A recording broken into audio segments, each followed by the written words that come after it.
I think I just lost it. Phrases like that are repeated by Steven Spielberg in the new National Geographic documentary Jaws at 50, the definitive inside story. The great director, who pole vaulted from promising newcomer to visionary behind the biggest moneymaker of all time, with the shark hunting adventure, is clearly still rattled by the psychological torment of leading the massive, costly, and difficult production at the age of 26. It's been long known that Jaws went substantially over budget and went 100 days beyond its original schedule. Indeed, there's been a Broadway play about this. But to see the grandfatherly Spielberg, whose work feels infallible today, reflect on it so long after the fact, is one of the more striking elements of this extremely watchable documentary. The problems were many. The studio rushed the film into production, hoping to capitalize on the tremendous book sales. Spielberg admits, however, this may have been a boon in some respects. The mechanical sharks weren't ready to shoot the prologue, and this made him realize it may be scarier, in fact, to not see the threat until later in the movie. The three enormous fiberglass sharks were technical marvels, but designed for freshwater. No one thought about the implications of shooting in seawater and the negative effects of electrolysis. This made for an endless series of delays, which afforded stars Robert Shaw and Richard Dreyfuss to get on one another's nerves. This may have ultimately helped their performances, but made for stress on set. Shaw was also a heavy drinker, so occasionally there'd be times when finally everything would be working, but he couldn't nail his dialogue. Then came the headaches of shooting on water in general. One time, the boat took on too much water and sank.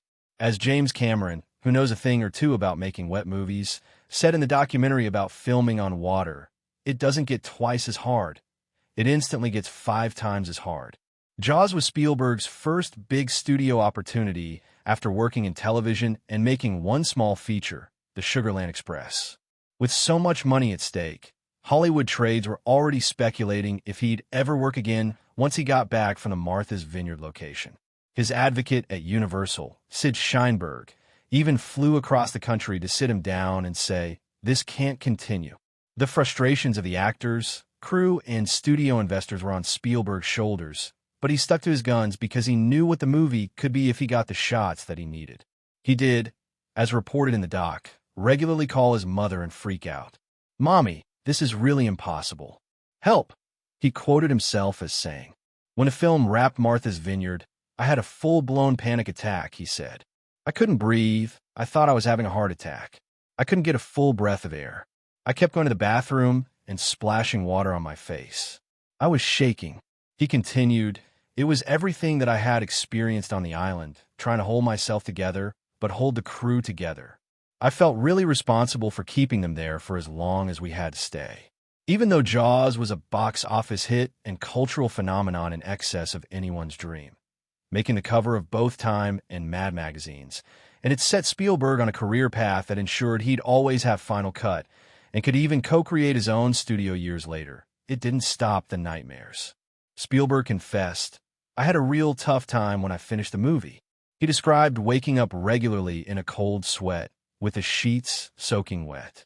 "We didn't have the words PTSD in those days, and I had consistent nightmares about directing Jaws for years afterwards. I was still on the movie, and the film was never ending." Spielberg later described how, for years, he would sneak onto the Jaws boat, Orca, after it was moved to the Universal backlit tour. There, as if returning to the scene of a crime, he would crouch down out of view and sob. "I had nothing to cry about," he said. "The film was a phenomenon, and I'm sitting here shedding tears because I'm not able to divest myself of the experience. The boat helped me to begin to forget. That Orca was my therapeutic companion for several years after Jaws came out."